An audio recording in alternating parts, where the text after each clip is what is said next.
Alright folks, I figured it was time for an update because it's been a long time. Oh yeah, baby.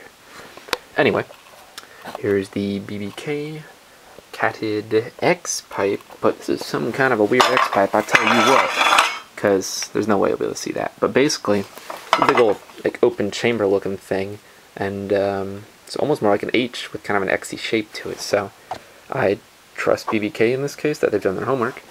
We'll see. I doubt it will perform badly. Not for use in... not for focus. Anyway, here's the little EGR thing. I've heard you have to use that at the cat's melt, but I've heard you don't have to use it. I don't know. I don't know if I'll be not lazy enough to hook it up. More things you can't see. Oh, you can see through the cats. It's kind of weird though. Inside these pipes, it's kind of sticky, and there's metal shavings. So that's not cool. Not a whole lot of them, but moved them. Here's the Taylor. Oh, those are nice red on the camera. Taylor Spyro Pro. I want to say they're 8mm plug wires. I think they say on the freaking wire. Yes, 8mm Spyro Pro wires, brand new because the other ones are janky.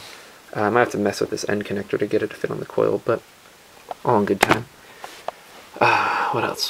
Let's move on to the garage for the next step. Alright, and now for our next little part that I was just working on, pulling this off. It used, I threw them away, but secure Torxes, but that's been fixed. Anyway, that's the T-Bird SC MAF, as I've already mentioned, I believe. MAF housing, 70mm. It'll do the job. I might lose a few horses. I have an 80, but I have to recalibrate it when I get the software. But here's a nice mamma jamma, this little C&L aluminum intake pipe. Solid, pretty smooth.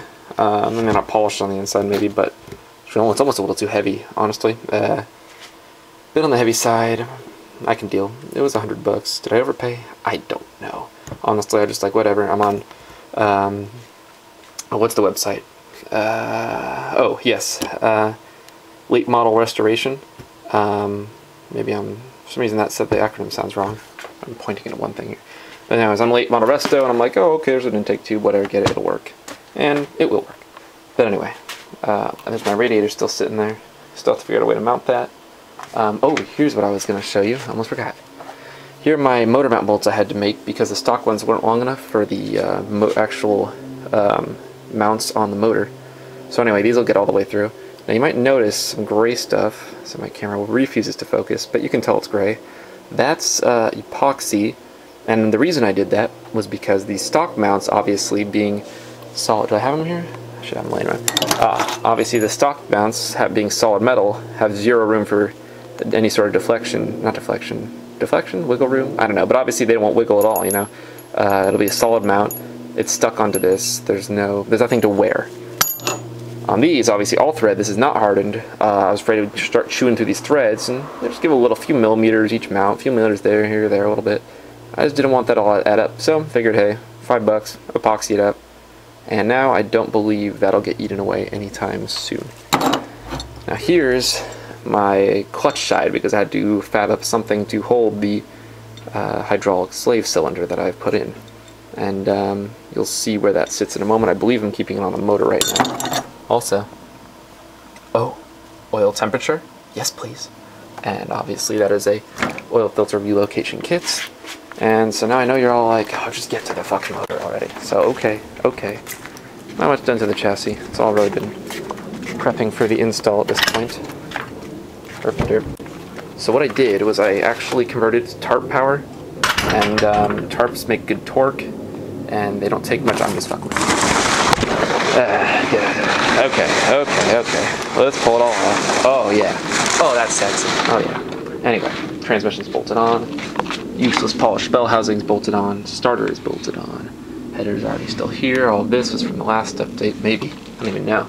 I stabbed the distributor, which I will get a good one, a better one rather, eventually. But for now, that's pretty clean. You know, I think that'll do me okay. With the good wires. The wires were shot, but busy. But I think we'll do it. Except that little string, whatever. Anyway. Uh-oh, I lost my alignment. Oh no, I'm losing my timing. Here's the accessories all mounted up. Gotta get a crow's foot to tighten these because I can't get any normal wrench in there. They're not in perfect alignment, but they're pretty close. I need a sleeve for this bolt so I can torque it against there. And as you can see, got the oil filter relocator. Had to get a whole bunch of elbows and all this. And the reason I did 90 is because when you come it straight out of here to try to get it to do this, I'm gonna kink up the lines. So have I really accomplished anything? I don't know, but it'll be really easy to add in a oil cooler if I want it, and obviously I can already add the oil temp, and hopefully it'll at least make it a little better clearance-wise. I pounded out the valve covers, probably can't tell, and just took a hammer and smacked the centers so they don't get hung up on the rockers anymore. You can see how it's all kind of wavily. Anyway, here's the last thing I should probably show you. Being that this is an update vid. Oh, and obviously this is all ready to go in the car at this point. And that is the slave pole. See, now I had to cut off the bracket here to make it, that normally the cable bracket sits there. I'm going to have to grind it down, but anyway, this is going to sit against here and pull on that brand new fork. Yeah, yeah. And this sits there, blah, blah, blah. Happy day. Everyone's lovely and beautiful.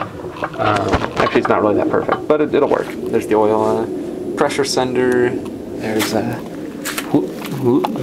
there's that video temp sensor. So basically, senders, sensors, motor's ready to go. Wires are plugged in here. I've got the MAF wiring ready to adapt. I repinned the main hard disk connector. And next update, it could be in the car / running / I may not update it and just drive it up to 7 turn, all completed. Oh, yeah.